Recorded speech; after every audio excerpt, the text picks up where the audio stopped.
Under President Marcos, what we did is to be transparent. Do you believe, sir, na ang issue ng transparency, exposing Chinese aggression, day to day, itong mga kawalang hiyaan ng China Coast Guard, Chinese Maritime Militia, it is necessary for us to do. Dapat hindi itigil yan kasi China lang ang may gusto na itigil yan kasi bulungan ang gusto nila para makalamang sila. Importante yan. At palagay ko hindi rin papayag ang ating taong bayan na mapara yan. Do you believe, sir, na dumating na tayo sa point na we were desensitized already and information fatigue? Hindi. Kasi kailangan talaga yung reality ng ginagawa nila lumabas Kasi pagka itinago ito, gagalaw yan ng mali, ng masama. Kaya yung mga nagsasabi na tama na, palagay ko hindi nag-iisip or ibang pakay.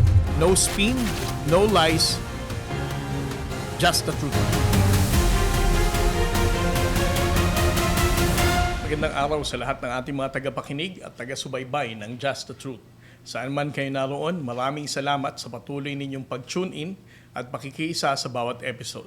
We truly appreciate your support as we continue to tackle and break down the issues that matter most, bringing you meaningful and timely discussion.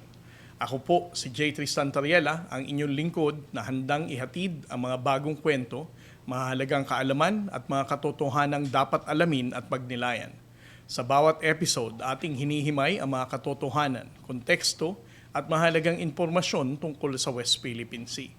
Mula sa mga hamong kinakaharap ng ating bansa hanggang sa mga hakbang para maprotektahan ang ating soberanya, karapatan at pambansang interes. Kasabay nito, binibigyang puwang din natin ang ating mga panauhin na maibahagi ang kanilang mga kwento, mga personal na karanasan, pagsubok at tagumpay na humubog sa kanilang paninindigan at pagtataguyod sa katotohanan. Bago natin simulan ang ating talakayan, alamin muna natin ang ilang interesting facts tungkol sa West Philippine Sea. Alam nyo ba na mayaman ang West Philippine Sea sa biodiversity? Bukod sa mga isda at iba pang yamang dagat, ang mga bahura rito ay nagsisilbing tirahan at pangitlugan ng iba't ibang uri ng lamang dagat na mahalaga sa pagpapanatili ng balanse ng ecosystem. Bukod sa malaking ambag nito sa pangingisda, may potensyal din ito bilang pinagmumulan ng yamang enerhiya na makakatulong sa pangmatagalang pag-unlad ng ekonomiya ng ating bansa. Mga kababayan, sa bawat panahon may mga kwentong dapat marinig at mga katotohanang dapat maunawaan. Mula sa pamumuno, paglilingkod sa bayan hanggang sa pagtataguyod ng pambansang seguridad, mahalagang makilala ang mga lider na may malawak na karanasan sa serbisyo publiko. Ang ating panauhin ngayon ay isang abogado, dating mambabata sa Kamara at matagal ng lingkod bayan na naglingkod bilang kalihim ng Department of National Defense mula 2007 hanggang 2009. At muling itinalaga sa nasabing tungkulin noong 2023 ni Pangulong Ferdinand Marcos Jr. Sa paglipas ng mga taon, naging mahalaga ang kanyang papel sa pagpapalakas ng pambansang depensa, modernisasyon ng sandatahang lakas, at pagtataguyod ng seguridad at soberanya ng Pilipinas upang ibahagi ang kanyang mga pananaw, karanasan at mga inisyatiba para sa bansa. Let's welcome ang kalihim ng Department of National Defense, Secretary Gilbert Gibo Chodoro Jr. Secretary Gilbert Chodoro, sir. It's my pleasure to have you dito po sa podcast ko, sir. Maraming salamat, sir, sa paglalaan ng oras para mapag-usapan po natin, sir, ang not just your policy sa DND, sir, but also konti lang, sir, pagdating sa personal na buhay mo, sir. O sige, karangalan ko na ma-interview dito sa programa mo, Admiral Tariela, J. Para sa ganon, yung katotohanan lumabas naman. Yes, sir. Oo. Walang fake news dito, sir. Just the truth. Yes, sir. Wala nga, mahilig yung iba dyan Pero para sa akin, sir, it's important for us also to talk about your life, no? Sige. You graduated 1989, top of your class ng College of Law sa University of the Philippines. You were also bar top notcher, sir. And ito yung mga detalye, sir, na minsan nakakalimutan na ng tao. Akala nila, sir, talagang sometimes ang China, sir, you were just painted na galit lang sa China for no reason. Well, para sa akin, sir, it's important for us also to ask, bakit despite of your very, sir, good scholastic standing, maayos na natapos ng abogasya, sir, you ended up being a public servant, sir? Well, hindi ko totally ma-explain. Dahil yun ang palagay ko takbo ng buhay ko eh.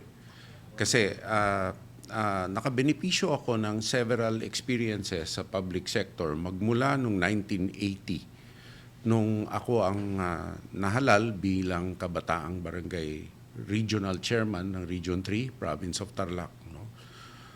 So ang exposure ko sa public sector maaga pa. At saka siyempre, hindi naman natin maitatanggi. Galing ako sa isang political na pamilya on my mother's side. On my father's side, technocrat yun. No? Bankero yun eh, at saka technocrat. So, etong mga experiences na to nakamolde siguro sa akin. Ngayon, nagka-experience din naman ako as a practicing lawyer, sandali, sa ilalim ng the late Estelito Mendoza, at saka sa private sector. So itong mga to, nakahubog ng palagay ko, yung experiences ko, very valuable to our current efforts and our current job. No? Talagang importante ito. Kasi mas balansyado yung outlook. Ngayon, kung bakit, minsan hindi mo ma-explica eh. Nandun ka na eh. And despite of your academic achievements, sir, na bar top notcher, nagmaster ka pa, sir, sa Harvard. Oo, kasi natural, iba rin yung exposure mo sa international academic community.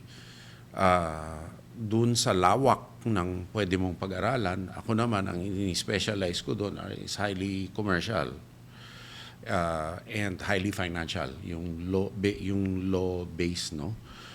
Yun nga lang, importante din, makakakalap ka ng maraming insights. Kasi more than 50 countries ang mga kaklase namin. Very international, sir. Very international yung program.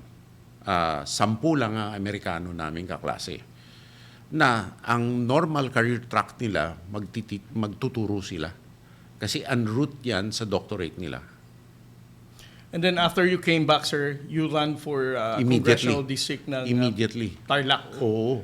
Kung saan naka 3 terms kayo, sir. Oo. Yeah. At ang sabi, sir, no, based on my limited research about what you have accomplished as congressman, sir, more than 100 congressional bills ang i-file nyo, sir, as part of the House of Representatives. Yes. More than 100. At yung role ko sa House is more political, no? Of course, yung development sa distrito, importante din. Lalo-lalo na nung araw, matumal yung resources, no? Proud ako na napesemento ko halos lahat ng kalsada sa tulong din ng ibang mga ahensya sa aming probinsya na electrify namin except one barangay. At mga public edifices, no, like palengkes, yun ang pinagtuunan namin, at saka mga malalaking eskwelahan. Actually, it was the first effort nun sa eskwelahan na nagkaroon ng comfort room kada classroom.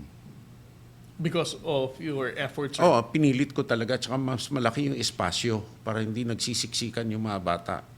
And on the back of your mind, pero counterintuitive ngayon dahil sa OCD ko, ginagamit talaga namin as evacuation centers dahil bahain yung distrito namin.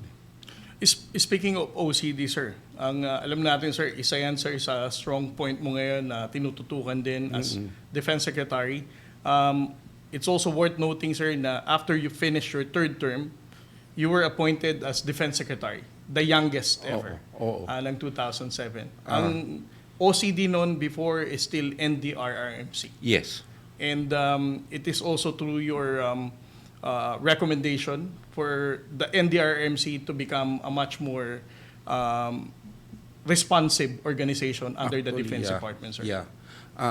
Yun nga lang, ang nare-realize natin dito sa bagong NDRIM Silo, masyadong malawak yung mission area. Kaya yung response, pinatututukan ko sa kanila ngayon yung response. At yung coordination aspect ang pinaka-importante dyan. At saka prepositioning, logistics.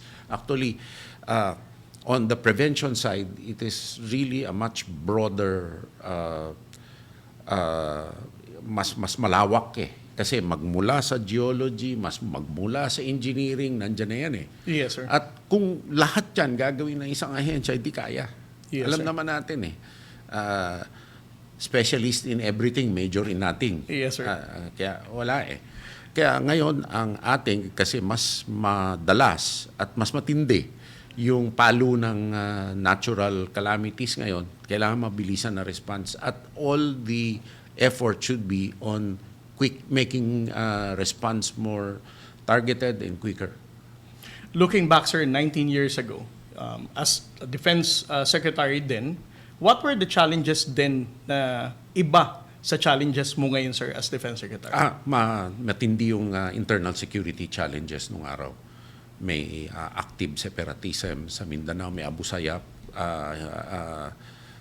na nangingidnap sa iba't ibang isla at saka may CPP, NPA, NTF threat, no. Meron din namumunga na external defense challenges kaso ang major focus natin ay dito sa ating teritoryo. So ngayon iba na ang focus natin. It's multidimensional, maraming hamon magmula sa pagpanatili ng katahimikan sa loob ng bansa. At yan mahirap dahil sa dalawang bagay. Ang dalawang bagay is pag lumiliit ang mga terorista, mas mahirap hanapin. Pangalawa, ang internal peace and security natin, meron din tayong nakikita na hindi matatanggihan na kamay ng dayuhan dito. Yes, sir. Sa ibang bagay. Kaya busy rin tayo dyan. Pangatlo, hindi na naman natin kailangan sabihin, may mga hamon sa ating teritoryo, ang China.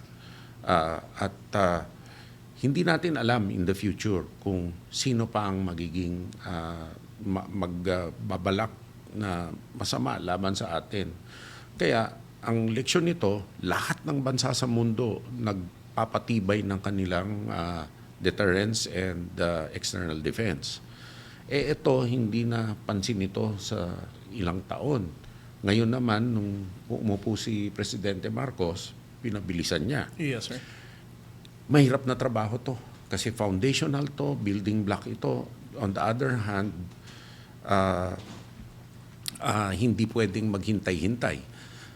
Ngayon, on another note, nagiging mas unpredictable at mas erratic at mas matindi ang mga palo ng bagyo, lindol, bulkan.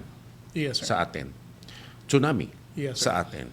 Kaya, tapos yung resources mo, hindi naman lumalaki na kaalinsabay ng hamon magmula sa rapidity of technology, the introduction of cognitive warfare, cyber, other non-traditional forms of combat or warfare, reklamo ng lahat ng defense establishments. Hindi mahirapan mag-keep up kasi pabago-bago to. Yes, sir. So, matindi hamon. Before we further discuss, sir, yung mga challenges mo ngayon, sir, as Defense Secretary, ayoko, sir, ma-miss out tong part na to, sir. In 2010, sir, para sa akin, some majority of people that I know, especially sa mga kaidaran ko, sir, were also part of the Armed Forces of the Philippines when you ran for president in 2010. Para sa amin, sir, you were the best president we never had. I mean, with all the credentials you have, the qualifications, and the way you maintain the moral ng ating sandatahang lakas noon when you were still the secretary nung panahon ni Pangulong Gloria Macapagal Arroyo, and it is an open book na alam naman natin, sir, ang moral ng AFP noon was very challenged, but with you as a defense secretary, naayos mo naman. And of course, sir, we know what happened in the presidential election 2010. It took you only until 2022 ulit, sir, 2023 ulit, sir, na bumalik, tumulong sa gobyerno. In those times, sir, na wala kayo, sir, pinili niyong maging pribado na lang, hindi ba, sir, dumating sa point na you were also convincing yourself na bumalik uli ng publiko or it's better to stay private? Sa akin, sa aking experience na marami ng forays, both nagwagi at hindi nagwagi. Dala ng panahon yan. Kung nasa desisyon mo na meron kang bagay na gustong itulak, may pagkakataon, itong pagkakataon ay dapat kunin. Kaso ang leksyon din sa akin, mahirap gawin yung pagkakataon na minsan talagang hindi mo matansya. So, yung opportunities and yung cost benefit sa'yo at yung kaya mong gawin, ito papasok situational ito Ngayon, Yes. lalo na ngayon, na ang bilis na magbago ng mga preferences, panahon, challenges, gawa pa ng connectivity natin na pwedeng mabuti, pwedeng masama, mas nagiging situational yung decision mo. So at that time, sa 2022, pandemic lahat, nakikita natin na there was a role for me to play. Not Yes, sir. knowing na dito pala ako uuwi. So it's an indirect way of probably for me doing what I can do best sa lugar na kung saan pwede talaga akong makatulong, no? When you assume, sir, the Defense Secretary, of course, you're more mature, more experiences. When you said yes kay President Bongbong Marcos, sir, what was really your goal nung sinabi mo, sir, na I'm going to take this job and I'm going to help the President? Ang importante sa akin, it's to introduce the risk management factors that firms in the private sector feel, which is why they need to act more in a more agile manner. We need really, and the private sector disciplines that you really need to examine an organization, a mission, from top to bottom, what are your goals? Nakita natin na sa pag-aaral natin, yung Defense Department mismo, yung mission area, yung ating operations ay taliwas sa kailangan nating gawin. Kasi ang defense design hindi nagbago magmula World War II Ngayon lang nagbago yan Yes, sir. So hindi proactive ito, hindi deterrent ito. Nag-reactive. Ngayon, kung gawin mo ito sa isang organisasyon sa pribado sektor, lugi ang kalalabasan Kaya ito ang nakita kong dapat gawin. Lalo-lalo na kung ang oras, panahon, dahil nga sa bilis ng development ng teknolohiya na pwedeng gamitin laban sa'yo,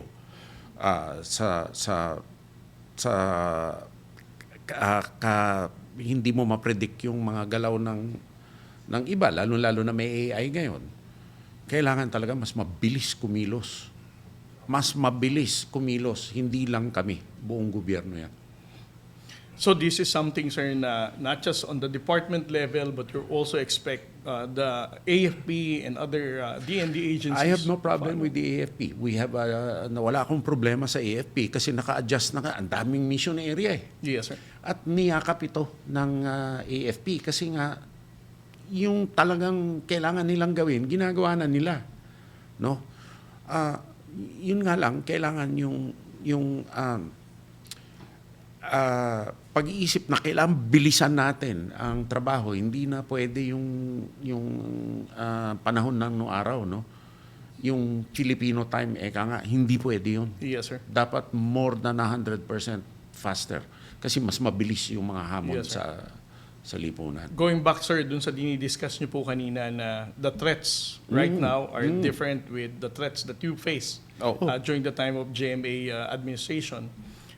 How does through your leadership, sir, how were you able to convince the AFP leadership na we need to stop focusing internal security, we have to look at the external threats right now? Hindi naman ako na kailangan ako nagkumbinsi kasi joint effort ito At sila rin, parang nakarenda din nung araw. Pakiramdam nila nakarenda sila eh. So ngayon, nag-converge talaga to. Walang resistance dito sa effort na to. Lalong-lalo na, itong sa paggawa ng CADSI. Yes. I mean, meron kang EEZ, meron kang baselines, hindi mo naman pangangalagaan ito. So, contrary sa Article 1 ng Constitution, yung ginagawa ng AFP na panloob lang. No? Yes, sir. At ngayon, bakuran nito. Yan yung yan yung exercise talaga eh. So, dapat mabilis ang paggagawa natin ng bakod. Lalo-lalo na kung may kapitbahay ka na loko-loko. Yes, sir. And then, sir, pag-usapan natin, sir, sinabi nyo, the resources, hindi naman talaga ganun kataas. We have very limited defense budget. Pero nung mga nakaraang araw lang, sir, when you attended the Strat-based event, binanggit nyo, sir, ang pangangailangan natin, it's about time for us to spend at least 4% po yata. At 2 to 4. 2 to 4%. 2 to 4. Hindi naman pwede biglain yan. Do you think, sir, the national government, the Congress, is open to the idea? They are ready to accept Palagay this kind of ko, proposal? open sa idea. Yun nga lang, kailangan ng botante natin open sa idea. Kasi hindi naman ito, kukunin mo sa kanang bulsa to para ilagay sa kaliwa eh. Pero ito ay hindi ito gastos. Ito ay puhunan sa kinabukasan. At tignan lang natin ang mga kapit bansa natin, lahat nagpapatibay ng kanilang depensa. Yung Indonesia nga kalalayo-layo sa konti lang yung portion nila sa South China Sea, yung mga Natuna. 47 na fighter ang binili na top line galing sa France. So, gising.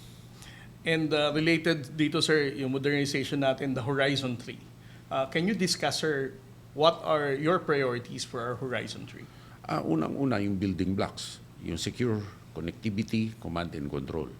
And of course, may kailangan din tayo ng deterrence and multi-role capabilities. Importante ito na kailangan gawin. Kaso, may problema ako sa Horizon eh. 15 years yan eh. Yes, sir. Akma pa ba yun sa panahon? Kailangan ready kang bumili kasi shortage ngayon ng defense equipment. Mahuhuli ka sa pansitan. Kaya sinasabi ko kailangan bumilis ang proseso. And gaya na sinabi niyo, At sir. mamahal. Isang taon mo lang palampasin. Mamahal yan. At sa bilis din, sir, ng technological development, what you are going to buy 15 years after, baka obsolete na, sir. Hindi. Tsaka, buy yun. Yung SRDP natin, ang pinakamalaking kulang dyan, walang pampuhunan ang gobyerno. Ikaw ba, let's say, gumawa ka ng produkto, tapos sasabihin sa'yo, dito ka na lang mag-produce. Hahatian ka ba nun? Na wala kang inambag sa una? I mean, basic human psychology yan eh. Pangalawa, ang kailangan natin ma-develop, yung scaling production natin. So, wala kang budget sa research and development. Paano yun? Paano yun? Thirdly, marami tayong kailangan sa Defense Department na trabaho na dapat talagang probinsya yan or jurisdiction yan ng ibang mga ahensya. Power supply. Yes, sir. Sa connectivity, sa kalye. Yung mga kagamitan natin, bibili tayo, baka hindi mabuhat na matulay. So, malaking problema natin dyan. So, talagang nireview namin lahat yan. Tinetailor-make namin yung mga strategiya natin para maka-adapt dito na mahirap. Kaya nga, pag nag-joint exercise dito, katakot-takot na eroplano ang dinadala ng ating kaalyado kasi that's the only way na ma-transport mo. Now, on the other hand, wala nga tayong oras. Ano ang backstop natin dito? Gumagawa tayo ng mga alyansa ng mga bansa na walang masamang balak sa atin against isang bansa na talaga namang talamak yung intention. Yes, sir. sinungaling pa. Biro mo, pati naman dun sa South Pacific, nagpabagsak sila ng missile doon. Walang provokasyon. Yun nga lang, may pinupuntahan itong mga ginagawa nila. Hindi ito isolated incidents. Merong yang binabalak. Lalong-lalo na itong latest incident bago itong malaking komperensya ng mga foreign ministers dito. Bakit itinaon doon? Hindi yan gumagawa. Hindi yan random, sir. Hindi at random. May Yes, script lahat yan. Yes, sir. Balikan ko muna, sir, yung sinabi nyo, sir, na building alliances. Oo. Tinanong ko sa inyo to, sir, nung nasa, sir, West Philippine Sea Summit. Oo. Ang sabi ko, sir, bago kay sir naging kalihim ng defense nitong panahon ni Pangulong Marcos, dalawa lamang ang ating visiting forces agreement. Ngayon, sir, we have more than a dozen already, at ang iba pa, sir, of course, pinoproseso, no? Oo. Para sa akin, sir, and you responded by saying na, of course, it has to be, the credit should also be given to the President, Oo. and you being the Defense Secretary as well, no? Naniniwala ako, sir, na without, of course, the reputation of those people who discuss sa mga defense ministers ng ibang bansa, of course, kailangan katiwa-tiwala din tayo, sir. How do you approach itong mga kaalyansa natin, sir, to convince them? Ang importante, To sign Jay, up. dito, Yes, sir. transparency and candor. Ibig sabihin, huwag kang magtatago ng pag-uusap ng mga interes sa makatotohanang at bukas na pamamaraan kung paano magtutulungan sa kaparehas na interes. At yan, sandali lang yan. Kaya napakabilis. Dahil alam na namin yung pangangailangan At ang trabaho mabilis. Ngayon, yung hindi exposed doon sa environment na yan, dahil operationally secure environment yan, hindi kasing bilis. Yes, sir. Speaking of transparency, sir, at pupunta na tayo, sir, sa part ng discussion natin na feeling ko, sir, pareho nating favorite. Ang pinakamalaking kapitbahay natin na paborito rin ako sa social media, ang People's Republic of China. Teka, mali yata yung pangalan, hindi peoples. Isang tao lang yun. Chinese Communist, lang pala, sir, Party. Sa punot dulo nun, isang tao lang yun. Isa lang naman hari doon. Si Xi Jinping lang, sir. Palagay ko, kung siya. ang tanong ko sa iyo dito, sir, pagdating sa usapin, sir, ng West Philippine Sea, pagdating sa usapin ng pag-violate ng China, na, of course, time mo rin, sir, na pinangalanan natin, wala nang gray area dyan. Lahat yan, ICAD, illegal, coercive, aggressive, Hindi, and credit deceptive. nung kay General Bronner. Siya ang pangalan nun, ng Yes, ICAD. Kasi ang akin is on the strategic level, UFW pa rin yan Kasi one of the 3 pillars yan ng, United Front, sir. ng Communist Party. Yes, sir. Very important department nila. So at our level, UFW. Kaso on the Chiefs of Defense Force level, ICAD na yan kasi hinihimay mo na Yes, sir. Yeah. Walang gray area. Lahat, Wala. sir, illegal. So, under President Marcos, sir, what we did is to be transparent. Yes. Binanggit nyo rin, sir, ang transparency.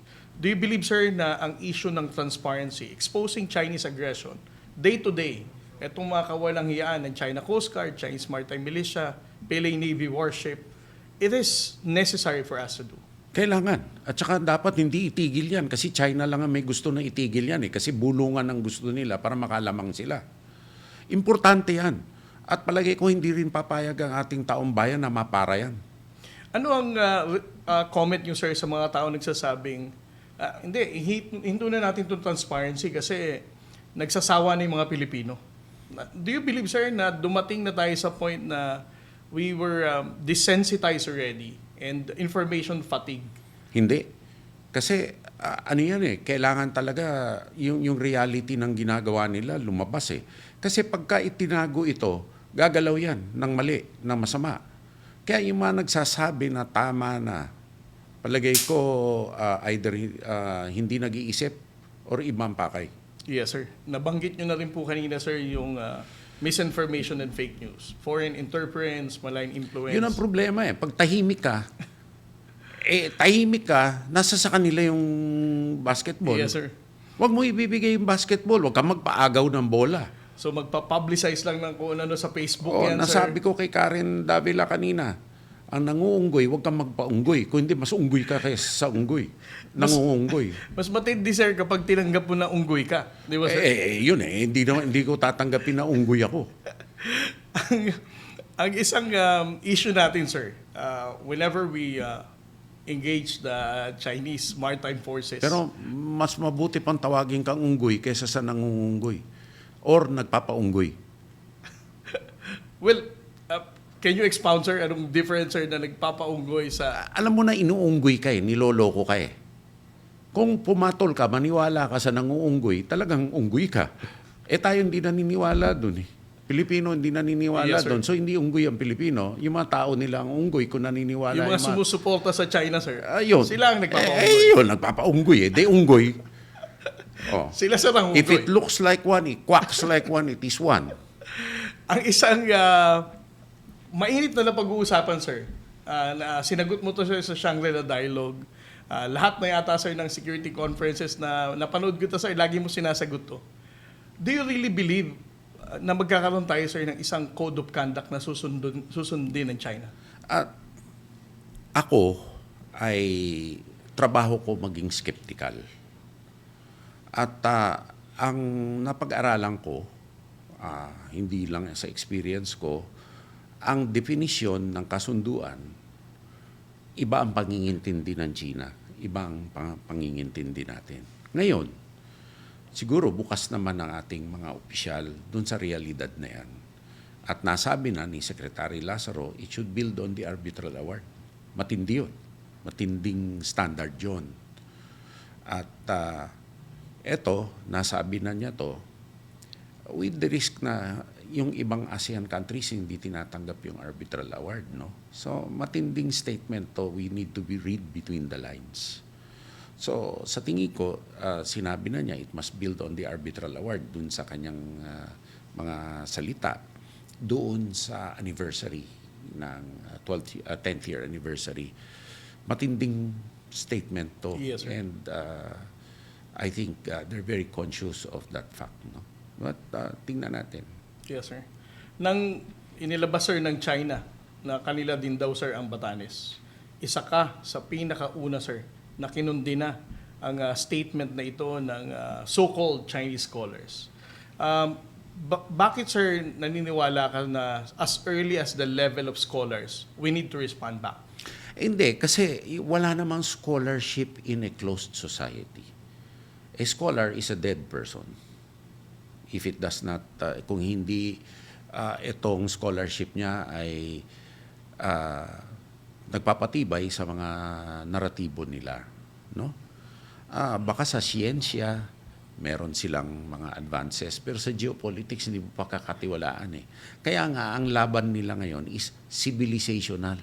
Yes, sir. Pero pinag-uusapan natin dito is state formation. 1949 lang sila nabuo Tayo, debatable, 1898, sige. Mas una yon. 19-something lang yung first si Sun Yat-sen. Sabihin natin 1946 talaga tayo lumaya. Matanda pa tayo talaga sa kanila Yes, sir. At saka hanggang 1975, Republic of China ang kinikilala natin. So, I mean, huwag tayong malalaglag doon. Huwag tayo magpaloko, sir, sa mga ganitong naratibo. Yes, Kaya sir. yung scholar na yon, kailangan tuligsain talaga. Kasi lahat ng naratibo nila, hindi natin pwede walisin sa ilalim ng silong, no? Yes, sir. Kailangan sagutin talaga yan. Nabanggit mo kanina, At sir. ang maganda, Yes, sir. UP, College of Anthropology, ang sumagot. Yes, sir. Sige. Scholar na ng bayan yan. At walang kontrol ang gobyerno dyan. Yes, sir. Alam naman natin, may mga debate pa nga dun sa academic freedom ng UP. Galing na sa kanila yan. Napag-usapan natin kanina, sir, in passing, yung binanggit nyo na mayroong foreign ministers meeting dito sa Pilipinas. And to yet, celebrate the anniversary of the Treaty of Amity and Cooperation, Yes, sir. kung saan nabuhay yung ASEAN. Opo, sir. Dadating din, sir, si Foreign Minister Wang Yi Oo. And kung titingnan natin, sir, ang mga nangyaring events prior his arrival, nagsimula sila, sir, sa Batanes, naglabas sila ng AI video na unggoy daw tayo na hindi natin tinatanggap. Third, nagkaroon ng insidente sa Ayungin kahapon lamang, sir. You said, sir, these are not random events. Yun, oo. And how would you explain, sir, etong mga events na nangyari na to as it unfolded a day before the arrival of the foreign minister? What's the meaning and Okay. impact of this? Pangungunahan ko nung video na nailabas, I think ikaw lumabas, na si Wang Yi mismo ang nagsabi noong 1995 na ang temporary structures doon sa Ayungin, ay sa Mischief Reef, ay para sa mangingisda nila. Yes. Ito ngayon ay artificial island na. So, ikaw magduda ka na talagang hindi makatotohanan to. Ngayon, sigurado ako, merong itong relasyon sa pagdating niya. Kung ano man yon, kailangan nakabantay tayo. Hindi nila gagawin yan bago dumating ang kanilang foreign minister. Kasi lahat itong mga aksyon na to, kontrolado ito eh. Takot na lang nila pagka hindi kontrolado. Nakita naman natin yung mga nawawalang mga general ngayon doon sa China at saka mga diplomat. So merong itong Dinumero na step, sir. meron itong hindi pupunta yan dito basta eh. May agenda yan eh. So that is something na kailangan pa nating intayin, sir. Intayan at bantayan, At manmanan. bantayan. Oo. Kaya hindi naman ako nahiya magbabala eh, na maging listo tayo at gising. Of course, sir, hindi matatapos ang usapin natin sa China. Oo. Kapag hindi ko itinanong, sir, na ano ang reaction mo, sir, na na-PNG ka, sir, at ang pamilya mo, sir? To that personal level. Well, sa akin, although officially, ito ay first time na may sitting defense minister na ganon or minister on any level. Pero sa akin, message para sa mga tao nila na pinaparusahan nila ako eh. Wala namang epekto sa akin yan. No? So, makikinabang ba sila na sabihin, hindi mo ako pumupunta doon, wala naman ako doon. Wala naman akong balak pumunta doon, mamaya hindi pa ako makalabas doon. Mag-Japan ka na lang, sir. Kesa Maasa mga bansa na kaalyado natin. Yes, sir. At saka siyempre sa ASEAN countries muna, no? Speaking of allies, sir, hindi matatapos ang conversation natin, sir, kapag hindi rin natin napag-usapan ang Estados Unidos. Oo. Makikita natin, sir, na since you became the Defense Secretary, mas lumalim ang ugnayan natin sa Estados Unidos. Not just, makikita natin yan, sir, sa balikatan exercise, taon-taon. Palaki ng palaki ang mga uma-attend dito na bansa, palakas ng palakas ang mga gamit na inilalabas ng Amerika. How do you keep the narrative, sir, ng mga naysayers din natin, sir, pagdating sa alyansa natin sa Amerika na what we are actually doing is, what we're actually experiencing is that we're just a victim of great power competition. At the more you get closer sa Estados Unidos, ay makakaramdam tayo ng ganitong pambubuli sa China. Unang-una, yung pambubuli ng China sa atin, kaya malapit tayo sa Estados Unidos, kaya hindi, ganun din ang nangyari. Nung panahon ni Presidente Duterte, nakita mo naman huli, nilaser yung mga rore natin. Yes, sir. So talagang ibang pakay ng China. At meron talagang disenyo yan. At sinabi ko na sa aking pananaw, ang disenyo nila i-co-opt yung Philippines para kontrolad, unimpeded, walang harang na makaka-operate sila sa Pacific Ocean dahil tayong harang eh. Gusto nila kupkupin talaga yung as much territory as possible. Nasa nature nila yan eh. Yes, sir. No? Lalo na lumalaki yung populasyon nila ay hindi man lumalaki pero nasa salanta sila ngayon na tinatamaan ng mga reverses, no? Nagsara yung isang dam nila kaya nga ubos yung coal a few years ago, no? So ito ay Unang-una, ako'y firmly naniniwala. Meron silang disenyo dito sa atin kasi harang tayo. Yes, sir.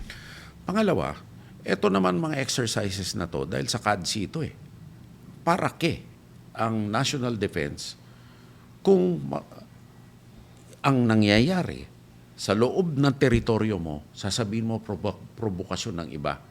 At may ibig sabihin yon. Kung tinuturing ng China, ito mga exercises na to, na provokasyon, ibig sabihin masama naman antimano yung balak nila. May masamang balak sila. Yes, sir. Bakit sila maproprovoke? At bakit sasama ang loob nila, sir? Every time we Alangan do naman this kind of tayo exercises. tayo ay may plano laban sa kanila. Yes, sir. Di ipukpok na lang natin ang ulo natin sa pader. Pero yung dignidad natin, ang katibayan natin, ang rason na tinatawag tayong bansa ay unang-una kaya natin pangalagaan na natin bansa. Ngayon, kung anong paraan natin gagawin, nasa sa atin yun, wala na silang pakialam. Yes, sir. To follow up on that, sir, ang isang sinasabi naman ng troll kapag sinabi nating we justify our interaction with US, ang sagot nila, how committed is the US government for the Mutual Defense Treaty, sir? Depende sa threat Kaya nga itong mga threat na to ay calibrated. Tapos, ang focus dito ay ang retaliation.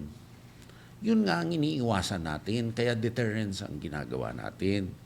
Kasi, pag retaliation, sugat ka na. Paano pa makakatulong ang mga bansa kung bawi ang gagawin mo? No? At saka sa technology ngayon, ang bilis niyan.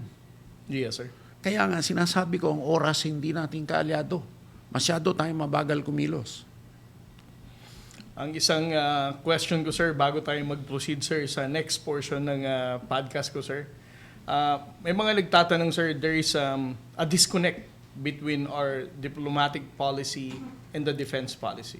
Is it true, sir, or you Hindi. complement one another? Nagko-complement ito. Paano naman magkakaroon ng laya at tatag kumilos ang ating Department of Foreign Affairs kung alam mo, ang laki ng weakness mo na wala kang kaalyado, mahina pa ang depensa mo. So, complementary ito.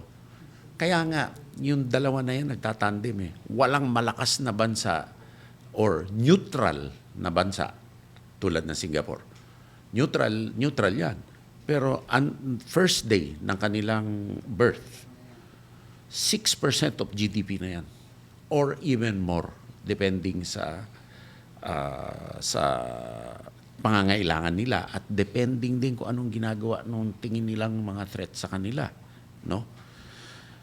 Yan ang laging pinupukpok ng mga Singaporean na leksyon na hindi pwede ito pabayaan. Switzerland, ang lakas ng armas. Ang neutrality ay ine-enforce yan. Kung manipis ang bakod mo at merong kang, paano mo masasabing neutral ka kapag may kapitbahay ka na loko-loko? Manipis ang bakod mo. Kung matibay ang bakod mo, tsaka naka-reinforce yung bakod mo, dehayaan mo magloko. Yes, sir. Pwede kang neutral. Ako kaya nag-aaway yung dalawa. Wala akong pakialam. Hindi naman ako pwede pasukan. Wala kang choice Opo, sir. Inaagaw yung teritoryo mo Sir, game ka ba, sir, na magbabasa tayo, sir, ng mga mean tweets? Sige. Or mean posts na alam naman natin, mga trolls lang ang gumawa nito. Sige. Mga soulless individual to mga to, sir. Eto, sir, isang comment na nakuha natin sa Facebook. Ang sabi niya tungkol sa claim ng mga Chinese scholars sa Batanes. Ang sabi, sir, please also look into Palawan. There are reports that the Chinese are slowly taking over the island. Parang hindi mean to, sir. Probably asking for your... Talagang aware tayo doon dahil sa mga peke na Pilipino na bumili ng lupa, lalo na sa tabing dagat. Aware tayo doon. At meron na nga tayong mga kaso laban doon at aktibo ang ating operasyon doon. Talaga naman totoo yun. Yes, sir. Ito naman, sir. Ito, mean tweet to, sir. I'll give you this opportunity, sir, na sumagot. No? Tumatalakay ito, sir, sa issue ng inyong Maltese passport. Ang sabi niya, sir, tama namang makasuhan siya, pro-China or not. Hindi ba bawal yun? Walang special treat dapat for government employees. Talaga. Especially Kaya nga prebahan nila. Yes, sir. Ako, sir, I support you on that, sir. Prepahan nila. Yes, sir. Bakit inuuna yung media bago kaso? Mayroon naman tayong maayos na sistema, sir, to verify all this, di ba? Hindi. Tsaka lulusot ba naman yan sa presidente at sa CA kung hindi na settled yung issue na yan? Yes, sir. Ito naman, sir, sa X, regarding your statement, China has no business being anywhere in the West Philippine Sea. Ang sabi niya, sir, Secretary Chodoro should be replaced for sheer incompetence. The AFP can't even manage to supply its active marine servicemen on board BRP Sierra Madre with food ration or evacuate those among those who get sick. What's Kay your presidente yan. Kung tingin ni presidente o tingin ng taong bayan. Isa ako na sasagot. Mali nang nabasa si Kuya, sir. You're not incompetent. Napag-usapan natin, sir, ang academic qualification mo para masabi niya incompetent ka. Eto, sir, sa Instagram, kung saan may reaksyon tungkol sa statement mo daw, sir, sa Strait of Hormuz, must be open immediately. Ang sabi niya, sir, kung si Trump nga hindi kayang buksan, painumin ng gamot yan ng hallucination. Kailangan naman talagang mag-converge sa ibang bansa na mabuksan yan eh. Tinan mo ang presyo ng langis. Gusto niyang sabihin na hindi tayo iimik na na umaakit ang presyo ng langis. Ibig sabihin, komportable sa buhay to. Ako, sir, may final question. What's next after 2028, sir? 2 taon na lamang, sir, natitira kay Pangulong Ferdinand Marcos Jr. What's next for Secretary Gilbert Chodoro, sir? Di ko alam, Jay. Ngayon, lalo na ngayon, may nangyari kaninang insidente. Kailangan siguro lahat tayo tumutok muna sa mga hamon natin. Hindi ko alam eh. So, situational yan, opportunities yan. Sa aking sitwasyon ngayon, palagay ko maraming umaasa na situation din ng Philippine Coast Guard at sa iyo at sa NTF, WPS, sa lahat na itong issue na to, itong pinakamalaki. Hindi natin pwede pabayaan na manahin ng susunod na mga henerasyon itong mga problema na to kung dapat solusyonan ito ngayon. Ang sinasabi ng China na itabi muna natin yan, hindi ibig sabihin patay yan. Bumubulusok yan sa ilalim.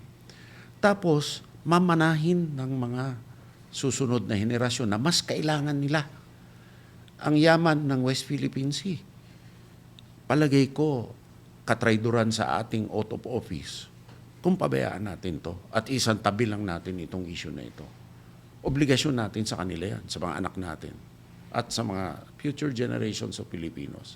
Kaya yung mga nagsasabi na isang tabi itong issue na to, malaki ang saalaan nyo sa susunod na henerasyon. Secretary Gilbert Chodoro, sir, with your qualification, your experience, and your patriotism para sa bansang ito, maraming salamat po. Sana po ay magkaroon pa kayo ng mas maayos na desisyon sa mga susunod na taon dahil kailangan pa po kayo ng bansa natin. Araw-arawin na lang natin kasi today kailangan tama ang desisyon mo. Huwag magkamali ng diskarte. Napaka-importante ng posisyon nating lahat dito. Yes, sir. Thank you very much, sir. Thank you. Thank you, Jay. Secretary Gilbert Chodoro, sir. Maraming salamat po sa pagbibigay ng inyong mahalagang oras at sa tahasan ninyong pagbabahagi ng mga pananaw, karanasan at adhikain para sa bayan. Isang karangalan ang makasama ka at marinig ng derechahan ang inyong mga paglilinaw at mensahe para sa ating mga manonood at tagapakinig. Naway magpatuloy ang inyong ligtas, matapat at makabuluhang paglilingkod sa sambayan ng Pilipino. Sa bumubuo ng Just the Truth, maraming salamat po sa inyong pagiging bahagi ng episode na ito. Mabuhay po kayo, Secretary Gilbert Chodoro. At sa ating viewers and listeners, maraming salamat din sa inyong patuloy na pagsubaybay. Kung may mga issue, tanong o guest kayong gustong mapakinggan dito sa podcast, i-share lang ang inyong suggestions. Muli, ako po si J. Tristan Tariela. No spin, no lies, just the truth.